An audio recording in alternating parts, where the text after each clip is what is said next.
In this video, we're going to be going over how to create a SEO-friendly website architecture, also known as SEO silos. So if you guys don't know what that is, pretty much how you structure out your site and your URL categories and all that, and permalinks to make your website good for SEO standpoint and then for the user experience. So we're going to give out a few different examples, kind of explain it. So let's say you have a local business or anything like that, and you have a home page, right? We have an about page, and we have our services.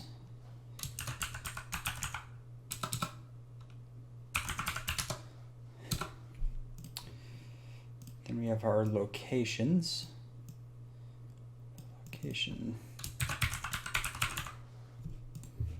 And contact. Okay. So on page, pretty explanatory, pretty easy, right? Just your main URL. And URL wise, we will use just where I'm located at. We'll use Duddian, right? So let's pretend this is Duddian.com, some local business, right? And that's going to be the URL structure for that. Now, for the about page, right, pretty easy. If I can click on it, there we go. Duddian.com/about. Right, services. I'll go over that in a second. Location, I'll go over that in a second. And then contact Eden.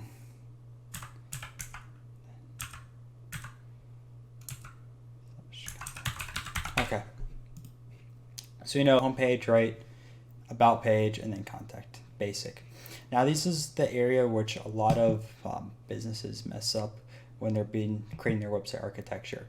Some people will just have their website built out like this. We'll just copy this right here. Say service one. This one. So let's say there's service one is let's see what's let's say top of my head would be a good service. I'm having a dentist appointment this week, so I'll just say teeth cleaning.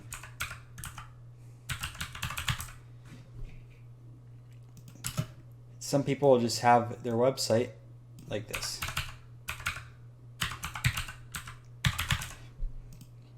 All right, Duddian.com / and then whatever the service is, service one / teeth cleaning. That's incorrect. When you're building out a website, you want to silo these out. So what you would want to do is for the services URL, you'll have Duddian.com /services. And then here, we'll build that out. And here, we'll add in services before.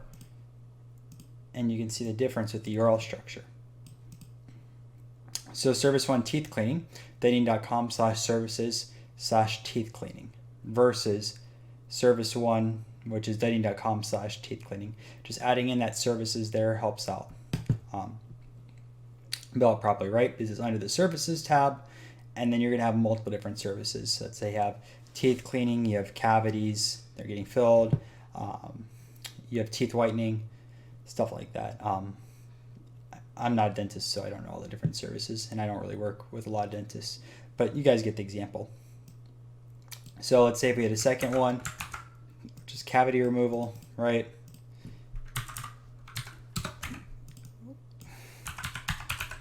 Cavity removal, same stuff, right? So just fix this URL at the end. Cavity removal. So I'm gonna build out like that. Now, with location wise, if your business has one location, you don't have to worry about it. But once they start adding out multiple locations, you're going to want to create a main page like here for locations. I should put locations. and build that up. So we do the same thing. So we'll have location 1, and we'll just say Clearwater because it's right next to Dunedin, right? And we'll have Dunedin.com/locations/Clearwater. And then if you're going to build a second one, which we'll use St. Pete for this time, it's another local city, right? St. Pete, it's the same exact things. St. Pete. So yeah, it's kind of how you build out a website architecture with all the different silos. And then if you're doing blog posts, it's going to be the same exact thing. Instead of adding like services or locations, you'll add your different categories. So whatever you're writing about, or whatever your blog is about, I'm sure you have many different topics. Pretty much change out services for those different topics and then have the URL after that.